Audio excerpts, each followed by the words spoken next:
Hi bro. Hi. Bigg Boss చూస్తున్నారా? ఇక్కడ wild card entry వచ్చిన తర్వాత ఎలా అనిపిస్తుంది? నాకైతే చిరాకు చెప్తుంది భయ్య. ఎందుకు?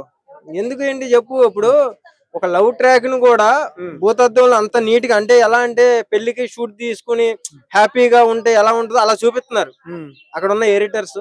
సో ఇది కరెక్ట్ కాదు అనిపిస్తుంది నాకు. ఎందుకంటే ఇప్పుడు చిన్నపిల్లలు చాలా మంది చూస్తున్నారు. సీజన్ 9 ఏదైతే ఉందో చిన్నపిల్లలు చాలా మంది చూస్తున్నారు. అంటే ఏం మెసేజ్ ఇస్తున్నారు వీళ్ళు? అంటే అట్లాగే పెళ్లి చేసుకొని పిల్లలు పుట్టాక ఇంకొని ఉంచుకోమని చూపిస్తున్నారా? నాకు అర్థం కావట్లేదు. అంటే ఏంటి, ఏం అర్థం చేసుకోవాలి? అంటే నాగార్జున గారు ఓకే సపోర్ట్ చేశారు, బిగ్ బాస్ సీజన్ 9 లోకి తీసుకెళ్లారు. సరే తీసుకెళ్లిన తర్వాత దాన్ని ఏ రకంగా చేస్తుందో దాన్నే చూపియాలి. లవ్ ట్రాక్ మ్యూజిక్ కొట్టి ఆమెనే ఒక హైలైట్ గా చూపించడం అంటే ఆయన ఏమన్నా మీకు పెద్ద పెద్ద కవర్స్ ఏమైనా ఇచ్చాడా? ఈవెన్ హైలైట్ చేయండి అని. అంటే ఎవరి గురించి మాట్లాడుతున్నారు మీరు? ఎవరి గురించి వాళ్ళకి అర్థమైందిలే, కామెంట్స్ లో చూసుకుంటారు, వాళ్ళకి తెలుసు. అంతేనా? అది ఓకే. అంటే మీరు అన్నట్టుగా అక్రమ సంబంధాన్ని కూడా ఈ విధంగా చూపించారు అంటున్నారు. కరెక్ట్ కాదు. ఉన్నది ఉన్నట్టు చూపియాలి. అక్కడ సంబంధం అందరికీ తెలుసు, జనాలందరికీ, తెలుగు రాష్ట్రంలో అందరికీ తెలుసు. ఆయన కూడా తీసుకొస్తారు అనుకోవచ్చు. 100% పచ్చలాం కూడా అందుకే తీసుకొచ్చింది 100%. ఎందుకంటే ఎంత హైప్ లేసిందో ఒకేసారి అంత కిందకు వచ్చేసింది. అవి మనకందరికి తెలిసింది. జిమ్ వీడియోలు చేసుకొని డాన్స్ సంథింగ్ ఏమన్నా చేసుకొని ఓన్ వాయిస్ చేసుకొని ఏదో బిజినెస్ పెట్టుకుని ఎంతవరకు హైప్ లేసిందో ఒక్కసారిగా జీరోలో పడిపోయింది. ఆల్రెడీ నాగేశ్వర రివ్యూ చేశారు. ఒక్కసారిగా లేచేవమ్మ ఇన్ని నొప్పులు పడ్డావు ఏంటి దీని అంటే నేను ఈసారి సక్సెస్ కొడేస్తా, కప్పు కొడేస్తా అంది. ఏం కొట్టింది? లోపలికి వెళ్ళి మొగలారిలా ఎత్తుంది. అంటే నువ్వు స్టేజ్ మీద మాట్లాడిన విధానం ఏంటి, నువ్వు లోపల చేసేది ఏంటి అంటే అందరికంటే నేనే గొప్ప, నాకంటే తోపు ఎవరు లేరు, నేనే సెలబ్రిటీని అన్నట్టు చేస్తుంది. దానికి సంబంధించిన పిఆర్ నేను తిట్టుకున్నా పర్లేదు, నేను చూసేది నేను చెప్తున్నా. చెప్తే నా ఇంటికి కూడా పీకలేరు ఎవరు, నాగద్యంతో సహా బొచ్చులోది. అది కళ్యాణ్ మీద కొంచెం ఎలిగేషన్స్ చేస్తున్నారు కదా, అమ్మాయిలు పిచ్చోడని అంటున్నారు. మరి అలాంటి వ్యక్తి మీకు అనిపించింది కళ్యాణ్ గురించి ఏం చెప్తారో, వాళ్ళిద్దరి గురించి మాట్లాడిన తర్వాత వాళ్ళిద్దరి గురించి ఏం చెప్తారు? ఇప్పుడు పిచ్చి అంటే ఇప్పుడు పార్క్ దగ్గర ఉన్నాం మనం రీసెంట్ గా. పార్క్ కాడ ఉన్నప్పుడు 10 మంది అమ్మాయిలు వస్తారు. దాంట్లో ఒక అమ్మాయి అని నీకు నచ్చదా? నచ్చిద్ది, 100% నచ్చింది, నాకే నచ్చిద్ది. అమ్మాయిలు చూడదు అంటాం, ఉప్పు కారం అనకుండా ఉండం. అమ్మాయిని చూసినప్పుడు ఆమెకి పెళ్లి అయిందా, పెళ్లి అవ్వలేదా, లేదా లవర్ ఉన్నాడా, సంబంధం లే, మళ్ళీ వెళ్ళిపోతాయి. బ్రహ్మదేవుడు అలా సృష్టించాడు మొబైల్ని. సో ఉన్నది ఉన్నట్టు మాట్లాడటంలో తప్పు లేదు. అది ఇంకా అంటే కరెక్టా కాదా? కరెక్ట్ అనే చెప్తున్నా. అక్కడ వాళ్ళకి అర్థమైంది. నువ్వు మళ్ళీ క్వశ్చన్ అదే కరెక్టా కాదా అంటే స్ట్రైట్ ఫార్వర్డ్ చెప్పకుండా ఏదో మెలక్లేసి చెప్తున్నా. మెలక్లేసి చెప్పాను అంటే దానికి ఆన్సర్ ఏంటి అంటే కింద కామెంట్స్ పెట్టేవాడికి ఓకే వీళ్ళ గురించే మాట్లాడాడు వాళ్ళకి అర్థమైంది. ఓకే. అయితే వచ్చిన రమ్య గానీ తర్వాత ఆయిష గానీ పవన్ ని రీతుని దూరం చేసే ప్రయత్నం అనుకోవచ్చా? ప్రయత్నం జరుగుతుంది అనుకోవచ్చా? అంటే వాళ్ళతో డాన్స్ చేపించడం కానీ అనుకోవచ్చా అంటే బోరు. ఇతను అమ్మాయికి బోర్ కొట్టేసి అటు పంపించడం సంథింగ్ ఆల్రెడీ తెలిసిందే మనకి. స్క్రిప్టెడా? 100% తెలిసిపోతుంది కదా. మరి స్క్రిప్టెడా అంటే కళ్ళ ముందు అలా తెలిసిపోతుంది. అక్కడ పంపించడం, డాన్స్ లేపియడం అంతా కూడా. మరి స్క్రిప్టెడా అంటే ఇంకా చూసే జనాలు పిచ్చోళ్ళు అని అయితే నేను అనుకుంటా. అంటే లాస్ట్ వీక్ రీతు ఎలిమినేషన్ లో వచ్చినప్పుడు ఇద్దరు ఉన్నప్పుడు పవన్ కి చెప్తుంది కదా మిస్ యూ అని ఏడుస్తా ఉన్నది. అది జెన్యూన్ అనుకోవచ్చా లేకపోతే మరి ఏ విధంగా అనుకోవచ్చు? అంటే తను దగ్గర అయిపోయింది అనుకోవచ్చు. కాకపోతే సీజన్ 9 లో అంత నమ్మేది ఏమి లేదు అనిపిస్తుంది. ఫస్ట్ బయటకు వచ్చాక వీళ్ళందరూ ఫ్రెండ్సే. ఓడిపోయినా గెలిచినా ఫ్రెండ్సే. నార్మల్ గా మాట్లాడుకుంటారు, అగ్గేస్తారు, అన్నయ్య అంటారు, అగ్గేస్తారు, చెల్లి అంటారు, అగ్గేస్తారు. ఇంత కామన్. బిగ్ బాస్ సీజన్ 9 ఏంటంటే ఒక లవ్ ట్రాక్, ఒక ఫ్యామిలీని లేదా కొడుకుని లేదా చెల్లిని అన్నయ్యని ఇలా ఫ్యామిలీ ట్రాక్ లా కలిపేది ఉంది, లవ్ ట్రాక్ కలిపేది ఉంది. అట్లా మరి ఇమ్ముని చూసుకున్నట్టయితే ఇమ్ము తనుజ మళ్ళా కొంచెం లవ్ ట్రాక్ నడుపుతున్నట్టుగా అనిపిస్తుంది. అంటే కొంచెం దగ్గర అయినట్టుగా కనిపిస్తుంది. అవటం కాదు, అయిపోయారు. ప్రపంచం బిగ్ బాస్ సీజన్ 9 లో అందరితో ఒక లెక్క అయితే వీళ్ళిద్దరితో ఒక లెక్క. ఏ విధంగా అనుకోవచ్చు? ఏ విధంగా అంటే వాళ్ళు వేరే ప్రపంచంలో ఉన్నారు. నాగార్జున గారు వాళ్ళని వదిలేయండి, వాళ్ళు వేరే ప్రపంచంలో వేరే కళల్లో ఉన్నారు. వాళ్ళు వాళ్ళ టైం వచ్చినప్పుడు మీరు మాట్లాడండి, వాళ్ళు మాట్లాడతారు. అంతేగాని మధ్యలో కదిపించారు అనుకోండి వాళ్ళు కొంచెం ట్రాక్ తప్పేస్తారు. మళ్ళీ సీజన్ 9 వేరేలాగా వెళ్ళిపోతుంది. ఈ వీక్ లో ఎలిమినేషన్ ఎవరు అనుకుంటున్నారు? నేను ఎవరేమో అని నేను అనుకుంటలేదు. ఎందుకంటే నాగార్జున గారు చివరి మూమెంట్ లో మెలికలేసేస్తున్నాడు. ఆయన వీళ్ళు అనే లోపల వాళ్ళని తీసేస్తున్నాడు. నేను రాతోడు అనుకుంటున్నా. అయితే భరణి గారు దీంట్లో నా గేమ్ నుంచి ఇక నుంచి చూపిస్తానని గట్టి గట్టిగా అరవటం సంజన గారి మీద. మరి గేమ్ మారింది అనుకోవచ్చు? మారిందంటే కొంచెం మారింది, ఇంకా మారాలి. ఇంకా మారితే ఆడియన్స్ లో కొంచెం గ్రిప్ దొరికిద్ది, లేదంటే ఫసక్. అంతే. ఓకే, టాప్ 5 ఎవరు ఉంటారు అనుకుంటున్నారు? వైల్డ్ కార్డ్ లో చివరి వరకు ఎవరు నడుస్తారు అనుకుంటున్నారు? వైల్డ్ కార్డ్ నుంచి వచ్చిన వ్యక్తులు, వైల్డ్ కార్డ్ వ్యక్తుల్లో ఇంకా గెస్ట్ చేయలేకపోతున్నా బ్రో. ఎందుకంటే వీళ్ళు ఏంటంటే సమానంగా ఆడుతున్నారు, సమానంగా గొడవలు పడుతున్నారు. అంటే పేర్లు అడగటం కానీ గొడవ పడతాం, అంటే పేరు అడిగితే గొడవ పడతాం అన్నది ఒక టాస్క్ అయితే, లవ్ ట్రాక్ అన్నది ఒక టాస్క్ అయితే, పుట్టి పుణ్యానికి జనాలను ఆకట్టుకునే స్కిట్ కొంతమంది. వీళ్ళు ఎవరికాళ్ళు ఏంటంటే బ్లాక్ గా నేను ఇది చేస్తా, నువ్వు ఇది చేయి, ఈ ట్రాక్ లోకి నువ్వు రామాక అన్న పంచుకునేదట్టు అయితే నాకు కనపడుతుంది సీజన్.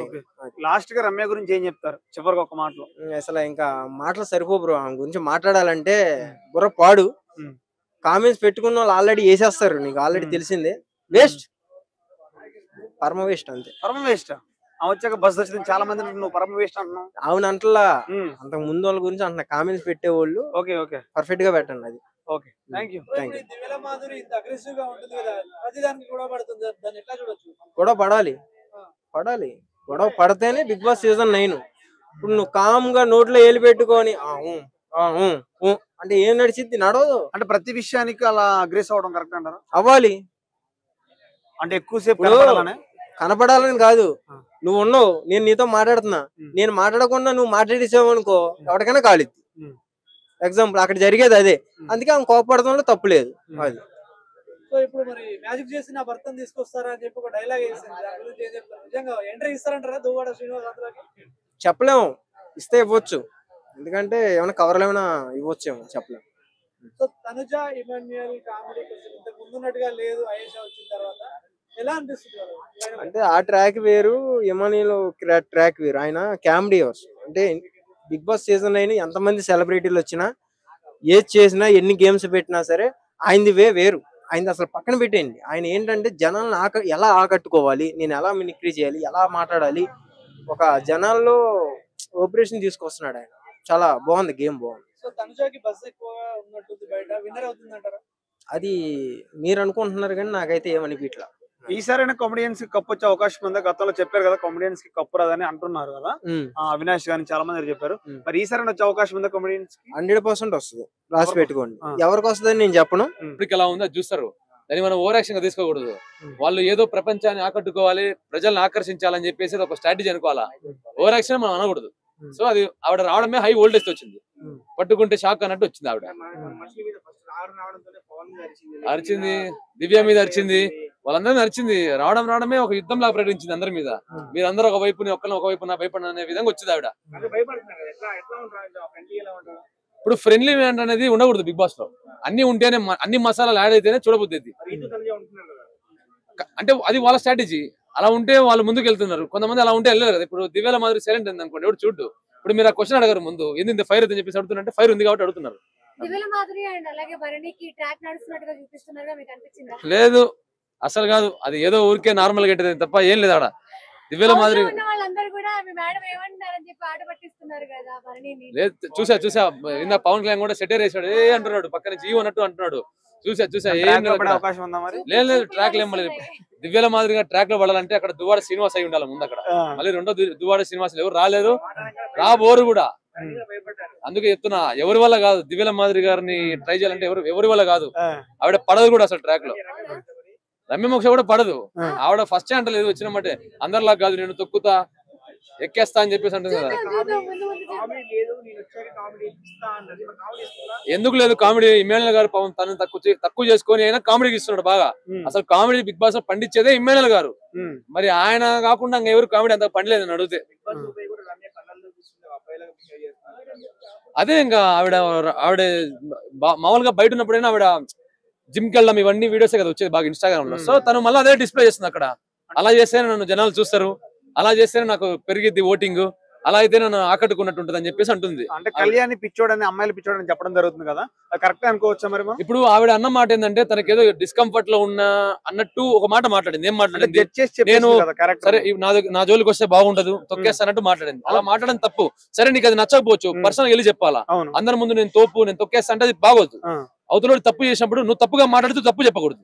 నువ్వు మంచిగా మాట్లాడాలి, ఆ తప్పును డిస్ప్లే చేసినావు అంటే నువ్వు మంచోళ్ళు అవుతావు. సో అలా చెప్పడం తప్పు. విడదీసే ప్రయత్నం జరుగుతుంది అనుకోవచ్చా? విడదీసే ప్రయత్నం జరుగుతుంది, కానీ అది జరగదు, అది అవ్వదు, వాళ్ళు విడిపోరు. ఎందుకంటే అక్కడ బాండింగ్ ఎలా ఉంది, ఇప్పుడు కెమిస్ట్రీలో బాండింగ్స్ ఉంటుంది అలా ఉన్నాయి ఆ బాండ్స్.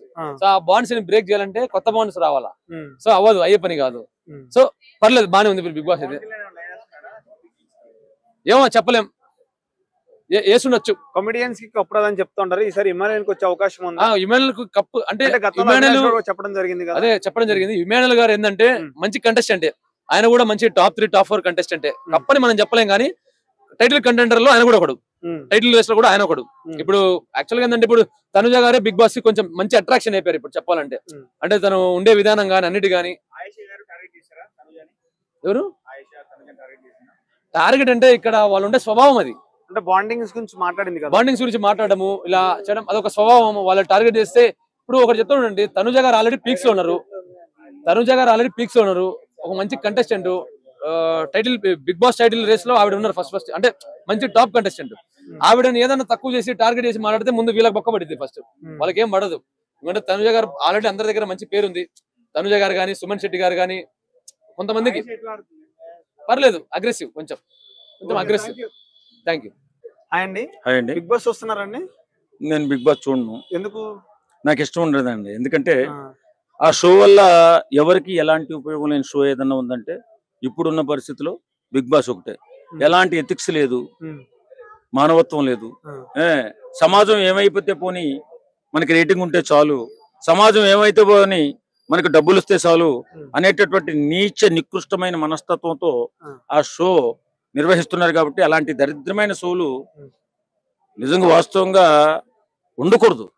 నేను ఎందుకంటానంటే ఉండకూడదని, సమాజానికి ఉపయోగపడే షో చేయండి, అలాగే యువతకు ఉపయోగపడే షో చేయండి. కానీ సమాజాన్ని సర్వనాశనం చేసి ఎలాంటి ఎథిక్స్ లేకుండా, నిజంగా మానవత్వం లేకుండా, మంచితనం లేకుండా ఎవరెవరినో తీసుకొచ్చి అడ్డగోలుగా ఇష్టాంరీతిగా సమాజానికి చెడ్డబోర్దిస్తున్నటువంటి వ్యక్తుల్ని తీసుకొచ్చి షోలోకి తీసుకొచ్చి అసహ్యమైన మాటలు అనిపిస్తూ బెడర్తో వచ్చే మాటలు అనిపిస్తూ చాలా. అంటే మీరు విన్నది ఏంటి దాంట్లో అంత అడల్ట్ గా ఏముంది బిగ్ బాస్ లో మీరు చెప్తున్నారు? దివ్యల మాధురి ఉందండి, ఆమెను తీసుకురావాల్సిన అవసరం ఏముంది? నేను ఏమంటానంటే ఆమె సంస్కార విహీనురాలు. తర్వాత ఆమె భార్యాభర్తలు విడగొట్టి కుటుంబంలో చిచ్చు పెట్టి ఒక రాజకీయ కుటుంబాన్ని సర్వనాశనం చేసిన వ్యక్తి ఈ దివ్యల మాధురి.